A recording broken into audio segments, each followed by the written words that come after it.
So, tonight we have the last installment, for now, on the Palestinian conflict. And like I was saying before, that I would like to do another class about the difference between Judaism and Islam. But I think I want to research that more before like to be an expert in Islam. I think it needs more than I've already done. And so, for that we're going to put on hold. And so for today, I just want to speak about just the Torah sources that we know about Galut Ismael, about what's going to be at the end of days with our conflict with Arabs. So first of all, I want to finish off and add on a point that we've already discussed, and that is the connection, that the essence of Brit Milah.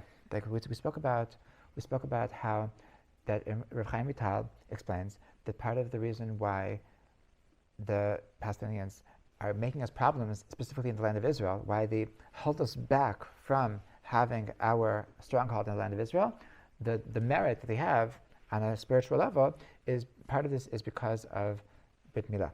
Okay, so we spoke about the difference between the Jewish Brit Milah and the Arab, the Muslim Brit Milah, that the difference between the Milah and the Priya, and what how the Tanit, what's it called? The Pirkei Rebbe Eliezer calls the Milah an empty Milah. It's a Milah Reka, because they don't do the Priya and what that represents. But I don't think we discussed what Brit Milah actually has to do with Israel, what it has to do with having a stronghold in the land of Israel. And so that is a very interesting thing. It says that we say it every day in Vayvarach David. So it says that v'charoti mohabrit, v'charoti mohabrit, tetz lam et eretz haknani v'achiti v'amer v'yapisi v'yabusi v'gagushi l'aseh lam, etc. So it says, we say that Hashem made a covenant with the Jewish people, to give them the land of the Yevusi and the Girgashi and the Kanani and the Chivi and the Amori and all the different the seven nations that were in the land of Canaan at the time. So it calls that a brit. So there's a connection between between Brit Milah and the Brit of giving us the land of Israel. So why would these two things? What do these two things have in common? So what does Brit Milah represent? What is the spiritual meaning behind Brit Milah? So Brit Milah is something that you're putting something on your physical body, which is a sign of your being Jewish. Okay, meaning that it's very nice to daven in the morning. It's very nice to say Shema. It's very nice to say brachot. It's very nice to take lulav. It's very nice to listen to shofar. There's a lot of beautiful mitzvahs that you're doing. But what's unique about Brit Milah is that you're changing your body, you're conditioning your body with the will of God. Okay, that's what Brit Milah. That's the essence of Brit Milah. Okay, so meaning in general, there's something very beautiful about Judaism, and this I believe is connected to the class about what the difference between Judaism and really any religion, but including Islam, is that Judaism is the only mitzvah, that is the only religion that has a concept of a mitzvah in the sense that do a physical act and that will bring it close to God. So that's every mitzvah. Every mitzvah we do take some wax on Friday afternoon and light it on fire, and then that brings it close to God. Put on a four-corner garment, and that's going to bring you close to God. Put on this piece of leather and wrap it around your arms. That's going to bring you close to God. Listen to the sound of the ram's horn, and it's going to bring you close to God. Like in other religions, there's no such thing as do a physical act and it brings you close to God. It's all about the idea of something being symbolic, the idea of something trying to get you into a certain state of mind that other religions have. But Judaism is unique in the fact that we believe that you can do something physical, and this physical act is going to bring you close to God, and that's really what's unique about Judaism. Judaism is that Hashem is telling us that the secret of the spiritual path is not to ignore the physical existence, but rather that's supposed to get you in line, that's supposed to elevate the physical existence. So this is all the more so true when it comes to Brit Milah. Brit Milah is something that you're actually taking your own physical body and you're making a sign on your physical body that you're a Jew. Okay, so this is the ultimate expression of the fact that my Judaism is not just in my head, my Judaism is not just in my heart, my Judaism is on my body. Okay, so like it's like the same idea as like putting a tattoo. Is like, if not for the fact that you're not allowed to have a tattoo. So but like it would be like if you can understand that it's something like a person that's going to tattoo something that's Shema Yisrael Hashem Elokeinu Hashem Echad. That's like putting your money where your mouth is. That's like, yeah, he's really into this. That's a real commitment, that you want this to be part of your body forever and ever. So the Torah says that don't do tattoos because that's asur, but do a brit milah. To put this physical sign on your body. Okay, that's what's so strong about the mitzvah of brit milah. So that is this idea of that Judaism is not just in your head and your heart; it's actually in the physical realm. This is the essence of the land of Israel. This is why Judaism needs a land. This is why the Jewish people need a land. This is why Hashem promises Abraham that he's going to give his children, he's going to give his descendants a land, because part of being a Jew is having a physical presence. That's why it's like if Judaism would just be just like a spiritual path, then like it doesn't matter wherever you are, you can do your Jewish spiritual path. You can just close your eyes, and you can really escape. But because Judaism is actually a way to live in this world, so there's actually a physical place that is most prone to doing that, and that is the land of Israel. Okay? And that's like there's much more to say of why the land of Israel is so special. But the point is that Hashem wants us to have a physical existence in a physical land, and that is because Judaism is about elevating the physical. So there's a place which is most prone to the physical things are just a little bit different there. Okay, and the fruits that we eat in Israel are different than the fruits that we eat anywhere else, and the bread that we eat is different than the water that we drink is different. There's something, the air that we breathe in Israel is different than the air that we breathe anywhere else. So everything in our physical existence is actually changing because we're in Israel. So this is why that having a brit milah is something that really gives us this guarantee that we're going to have a connection to the land of Israel, and vice versa. So this is why on the other side, this is why Ismael. So because they have brit milah, this is what helped them to get their connection to the land of Israel. Okay, so that was just finishing off what we started last class. So for this class, I would like to speak about that is there any hope for peace? Is there any hope for a two-state solution? Is this something that was foreseen? And so, I mean, to sum it up, like really, like all the sources really can be summed up by what Bernie Sanders said, that like everybody's very, very surprised that he's been pro-Palestinian the whole time that he was running for president and stuff, and that you can't talk about peace with somebody who wants to destroy you, right? That's basically the summary of what we're going to say. But I want to start with an interesting comment from the Klezmer Rebbe that we spoke about in Rav Yudi Kosiel. What was his name? Forgot his last name. But the Holy Klezmer Rebbe. So was it Taliban? Was he also Taliban? No, you don't know. So he was a Holocaust survivor. He went through the concentration camps, and his wife and 11 children were killed.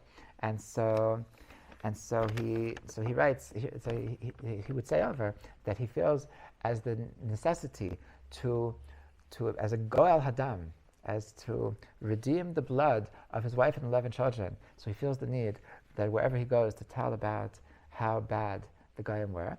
And what he says is that he took a neder, he took a vow that that he would tell the world that how bad the non-Jews were, and that he will not stop to speak about how the fact that the Arabs were worse than the Nazis. Okay, and he says that he knows that he has inside information that listen to this. Okay, I'm quoting from the Cosmic Rebbe. Okay, that he knows that he calls him the Mufti. Is that what we call him? The Grand Mufti. The Arab leader in Jerusalem. Okay, so he says that the Mufti was the one that taught Hitler about the whole final solution thing, about the killing the Jews. Okay, now, so this is interesting. This is interesting because this is something that came up in politics. That in 2015, so Bibi said that actually the idea to exterminate the Jews actually came from the Mufti, because really Hitler wanted to just send them away, and the Mufti is the one that convinced him to exterminate the Jews. Okay, so they all jumped on him that that's just not true at all. It's actually not true.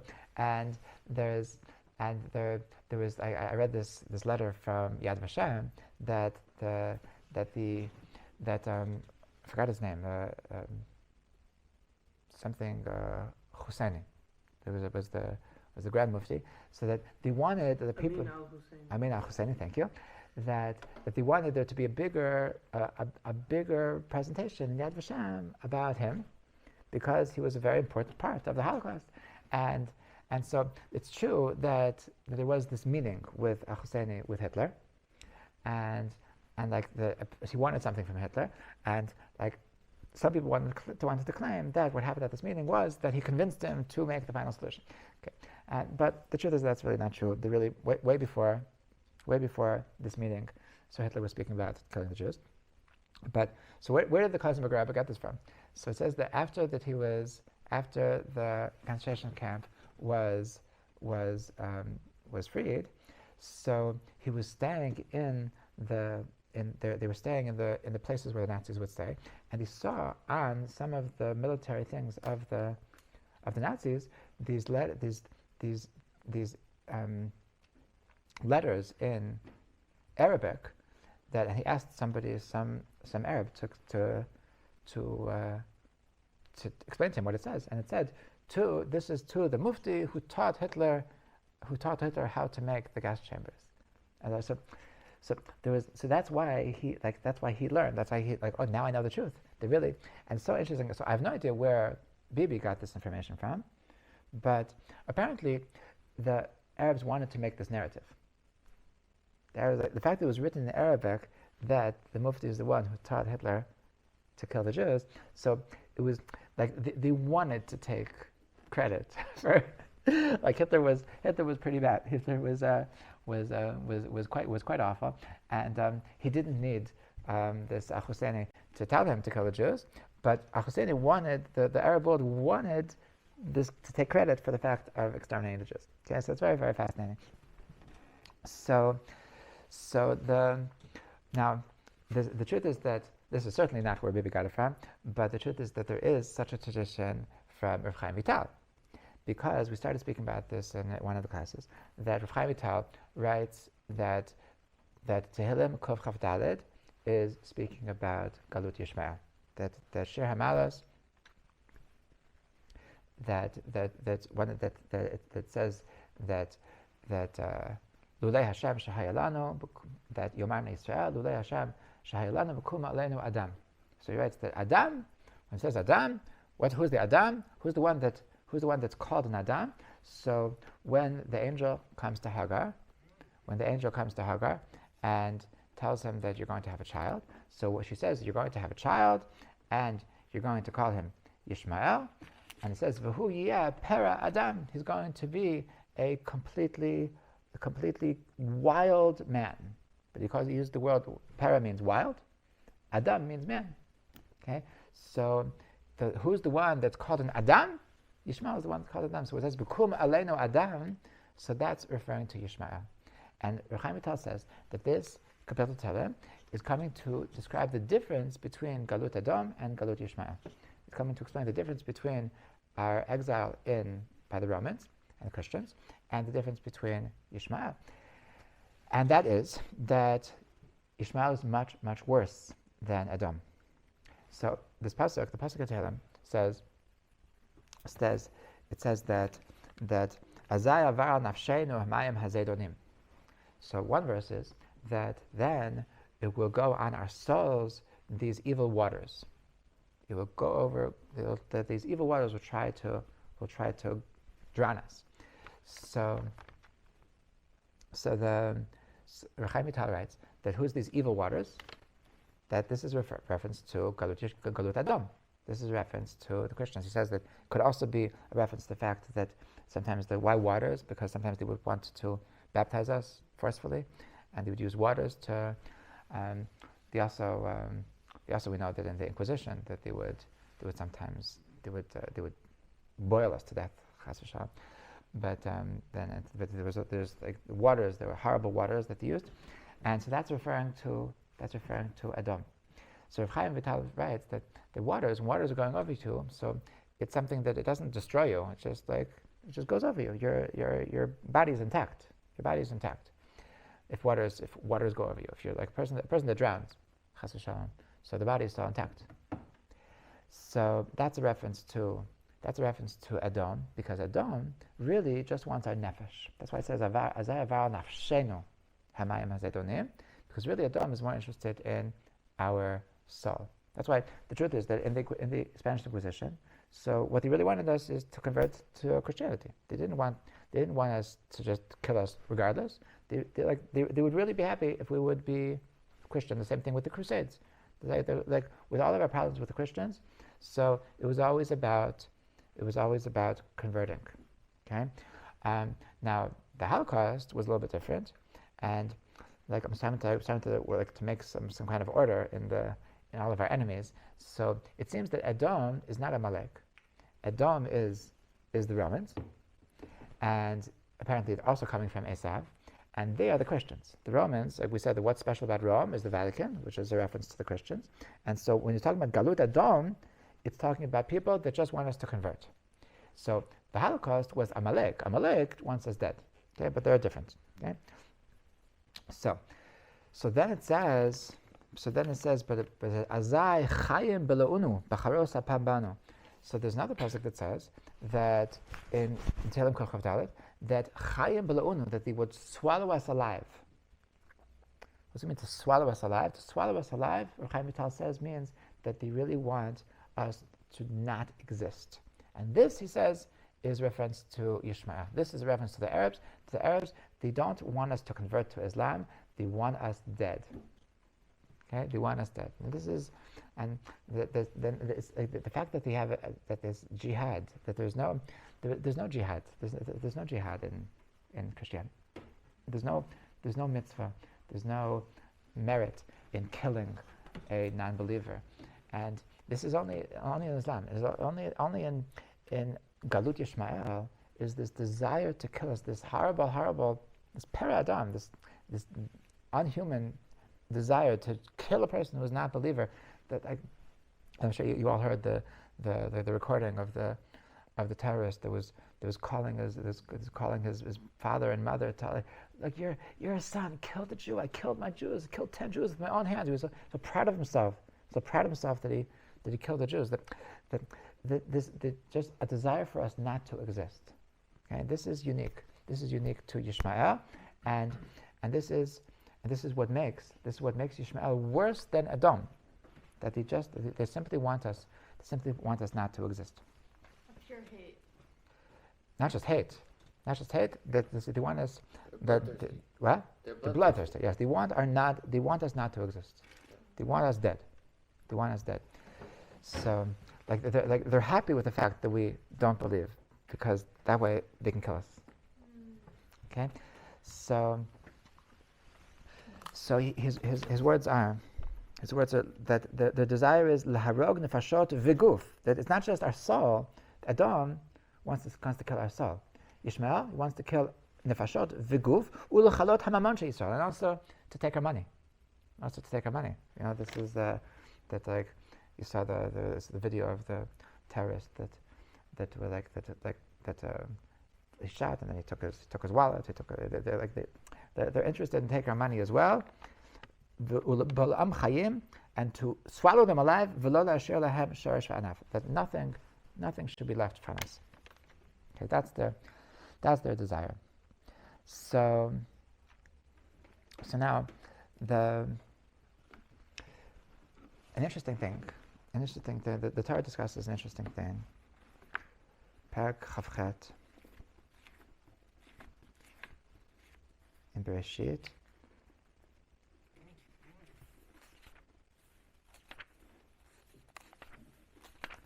The end of Precious Toas. So it says, Vayelech Esav el Yishmael. Esav went to Yishmael. Vayikach et machalat bat Yishmael. Ben Avraham achot nevayot al nashav lo leisha. So he had already been married, but then he went to Ismael. Ismael was his uncle. Esav was his uncle, right? His father is Yaakov. Sorry, his father is Yitzchak. So he went to his uncle, and he took Ishmael's daughter as a wife. He married Ishmael's daughter. Okay, so this is that Esav. He had his own evilness. He had his own hatred, but it wasn't enough to have his own. He wanted to get something. He needed that to add to his evil, a special evil that only Ishmael had. And the Vilna Gaon says that in this looking to get a shidduch with Ishmael, so this was a horrible thing for the future of the Jewish people, that it brings together of two horrible evils. Okay, and this was setting the tone for the future of our enemies, that our two arch enemies are coming together, Edom and Ishmael. So we mentioned before that it says that Hinei oivecha yemayun umisanecha nasirash. That we talk to Hashem about our enemies and our haters. Okay, so it says that Ishmael is our enemies, oyev, and Esav is our haters, our soneh. Okay, halacha. Esav soneh Yaakov. That Esav hates us. Ishmael is our enemy. What's the difference between someone who hates you and someone who's your enemy? That your enemy just wants you dead. Some of the people like you can negotiate with somebody who hates you because he cares about himself. But your enemy, just that his greatest desire is to see you suffer. Okay. Wait, so who's one who hates and who Esav is our hater. Mm-hmm. Edom is our hater. Ishmael is our enemy. Okay. Okay, so now what's up with this shidduch? What's up with this? Now this is the Chaisar, is the week of shidduchim, that Yitzchak gets married, and so we have a shidduch here between Esav and the daughter of Ishmael. So the Vilna Gaon writes in Kalal that based on the Zohar, that Esav and Ishmael are the two heads of the 70 nations of the world. They're the heads of all the non-Jews. Okay, Ishmael and Esav are the two heads of the non-Jews, and everyone, all the other nations, they all get their energy from Esav and Ishmael. Okay. By the way, at the beginning of my last class last time, so I invited all the Palestinians who were listening to this class that if you don't want the Jews dead, so leave a note, and I'll appreciate that. And not one Palestinian said that, hi, I'm Palestinian and I don't want to see the Jews dead. I don't know if anyone Palestinian saw the class though. Yeah, I think they did. Yeah, a lot of them they even left. They even said free Palestine. Oh really? Yeah. It got much more views than my usual crowd, and so I literally invited them to say, if you don't want the Jews dead, so leave me a note, and not one person left a note. So this is like maybe they didn't watch this part. Okay. I don't know why you want to be so down the kapschut by them, but I like they really there are oyev, they're mamish, there are nations, and the whole Western world is following them. Right? Like the Vilna Gaon is saying that all the rest of the world is getting their energy from Yishmael. So Reb Tzadok Middlebrand explains that there are two heads, there are two sources of evil in the world. One is that one is Retzach, and one is Ta'ava. Okay, so really the source for this is really a famous Midrash Chazal, that Chazal says that before Hashem gave us the Torah, so He went to all the nations, asked the other nations, "You want this gift of mine?" He told them, "No, thank you for Torah. There is no time." Okay, but when they said no, so the Midrash actually explains what exactly he said. So it says the first he went to Esav, and he said to Edom, and he said, "Would you like the Torah?" And he said, "Well, what does it say in the Torah?" So he says, it says in the Torah, "Lo tirtzach." It says, don't kill. So he said, "Lo tirtzach." Come on, our whole existence is based on tirtzach, based on retzach. That when Yitzchak gave a bracha to Esav, he said, "Achar b'cha tichya," that you'll live on your sword. That it's part of our fabric of our existence is the fact that we kill. How can we accept a Torah that says not to kill? When he asked Ishmael, when he went to Ishmael, can you imagine? He asked the Arabs, "Do you want the Torah?" So, and he gave them a chance. He gave them a chance to join, to be the good guys, not the bad guys. And he said, "Sorry, what's it say? What's it say in the Torah?" It says, "Lo tenaf." What's tenaf? No adultery. So he said, "No, sorry, that we're too into adultery, that we love our adultery." And I told you that I looked this up, and it's still true. And they're still like the biggest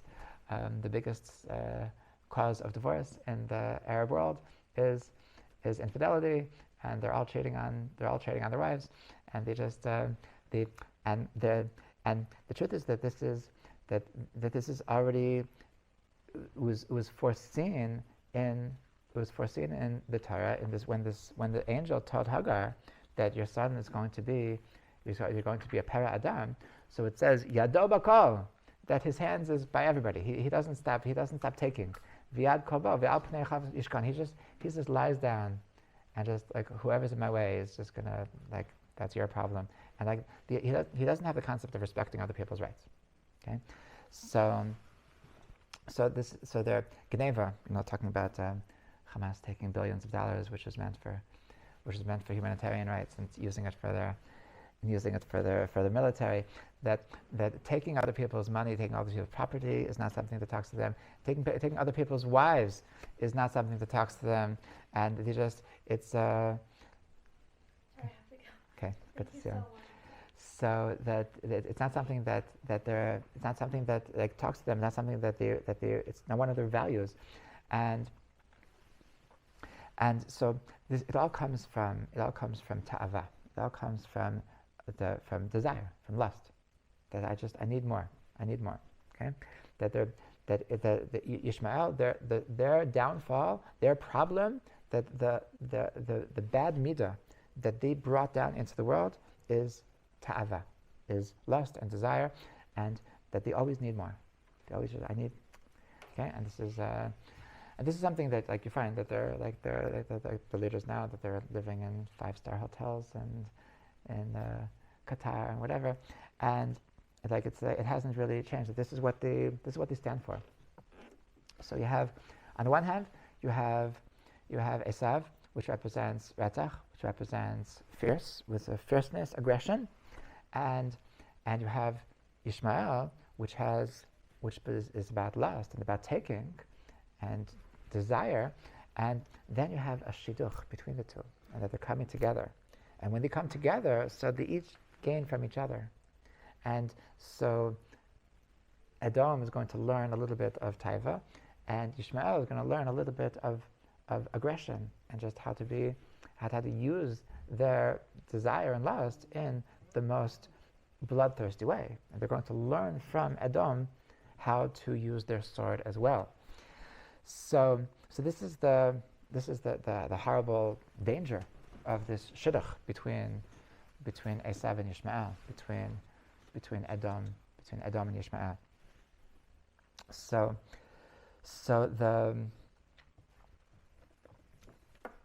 now when it says that Ishmael is al pnei kol achav yishkan, he dwells among everybody else. So Rav Chaim Vital has an interesting note about this. He says that we started the pasuk by saying, we started this interpretation of Tehillim Chof Dalet by saying that B'kum Aleinu Adam, that Adam is a reference to Ishmael. So because it's called Pera Adam. So Adam, a person, when it says Adam, it means that he's not a melech. He's not a melech. That there's something inherent about Ishmael and their whole nation, that they are lacking something about being a melech. Okay? Now Rav Hutner writes that this is also, you can see in the Chumash, in the way that the Torah describes the descendants of Esav as opposed to the descendants of Ishmael. That when it talks about the descendants of Esav, so it calls them alufim. When it says when it describes the descendants of Ishmael, it calls them nisiim. Okay, there's 11 nisiim. So what's the difference between aluf and a nasi? That aluf is literally a champion. Okay, he's a person that actually has power. Nasi means a person who's raised up. Okay, meaning that the aluf is the person that deserves power, and the nasi is the person that just gets power, takes power. Okay, so the Torah differentiates between the children of Esav, that they actually have power, that actually, like the Roman Empire. The Roman Empire is an amazing empire. It's amazing. Now, Rav Chaim Vital writes about Ishmael that Shar Ha'umot Tamidat Alehem Memshala al Shar Ha'umot, that by other nations of the world, they would have empires. They would take other nations. They would conquer. But V'loken Ishmael, they were Shochnei Ohalim Umidbarot. They were always just nomadic tribes, and in them Ezekim Zulatam. They never had any interest in conquering and becoming the leaders of the world. They were just like they just want to be themselves, and whoever and want to take control over whoever's going to get in their way. Okay, but they have no desire of creating an empire. Okay, so that's why they're really he understands that they're lacking the very fabric of what it means to be a malchut, what it means to be a kingdom, and that's very possibly why they're lacking in they're not when we talk about Yishmael, they're not nested in the four malchuyot. They're not one of the four malchuyot that are going to have control of the Jewish people, because they're not really malchut. Really, in the very essence, they're lacking the ability to be a world ruler. But they want to conquer all world like ISIS wants to. No? No, they really don't want to conquer the world. They really just want to kill. They want to have more for themselves. They really they want to make the world Muslim. Yes. But they don't want to control the world. They're really just they have a problem with people who aren't Muslim, but they have no desire for really controlling. So the Rambam has a very interesting letter called Igarat Teman that he was writing to Jews in Yemen, and he writes over here as follows: that Umat Yishmael, that they're going to have a lot of power. And they're always thinking, how can they do bad to us?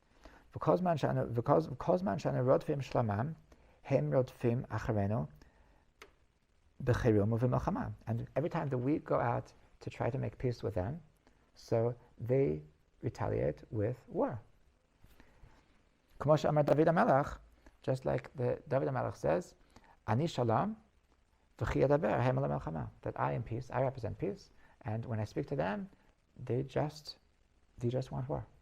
Okay, so this is how the Rambam describes the Arab world that they simply don't want peace. They simply don't want peace. That they like power. They like Yasser Arafat. So right after the Oslo agreements, so he got a Nobel Prize, and then like 2 weeks later he started bombing us again. It's just like he likes to play the game and then just go back and just make war. He loves making war. The concept of peace, is foreign to him. The concept of peace is foreign to them. That it's a bunch of terrorists. It's a bunch of terrorists that they're in their nature, in the DNA of what they've been taught is that we don't want to make peace with the Jews. The Jewish people cannot exist. They need to be destroyed from the river to the sea. And this is what they believe in. So there's no concept of making peace with a person that simply doesn't agree that you have the right to exist. And so this is the tremendous danger. This is the danger of who we are dealing with. And finally, like the world is like, at least our government is understanding that peace agreements is not the way to go. That the only way to go is that whoever stands up for the fact that they want to destroy the Jewish people needs to be destroyed. Yeah, that's or like someone said, that finally we're learning Arabic, and this is something that we've really known for a very long time, that they are our oyev, that someone who, to make peace with somebody, you need to stop being my enemy. You need to want to be my friend. And the very fabric of Ismael is that this is the oyev. This is they are that a person who hates you, so that if you can give them enough, if you can give them something they're worthwhile that you should be around, so they'll manage with you. You know, I have people that I hate, but if there's like, I have what to gain from them, so I'm not gonna like burn my bridges, because like I enjoy the fact that because of them I have XYZ. And but a person who hates you can make peace with you. But a person who is your enemy, so it's completely impossible for them to make peace. That it's just in the fabric that they are your enemy. This is oyev. This is the oy mi yichye misumo el. So this is what we finally are understanding. This is what we're finally getting to. That this is the essence of Yishmael, is people that we cannot make peace with, and their existence is based on the desire for us not to exist. So this is perhaps what Klausenberger meant. Like, I don't know they wanted to be the ones. They wanted to write in Arabic that we're the ones that taught Hitler about how to destroy the Jews. That it's certainly that they want our destruction, and we don't want their destruction. We want them to live. We want them to have good lives and be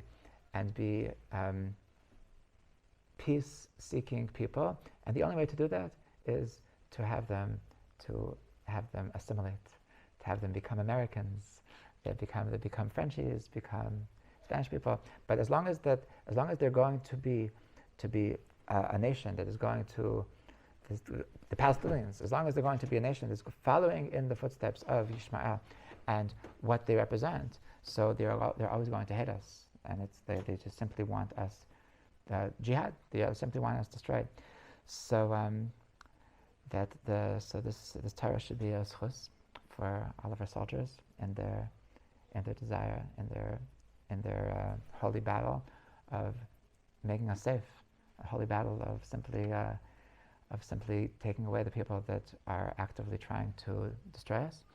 And B'ezrat Hashem, this should be the beginning of good things. This should the beginning of a new Middle East that doesn't have Palestinians. That the Palestinians are going to realize that everything that they believe in as being Palestinian is actually something that the world won't allow them to do. B'ezrat Hashem, and there can't be a terrorist place in the world, and it should really be the beginning of Geula Shlema, and it should be the beginning of a process which is going to lead to Mashiach and Beit HaMikdash, B'ezrat Hashem.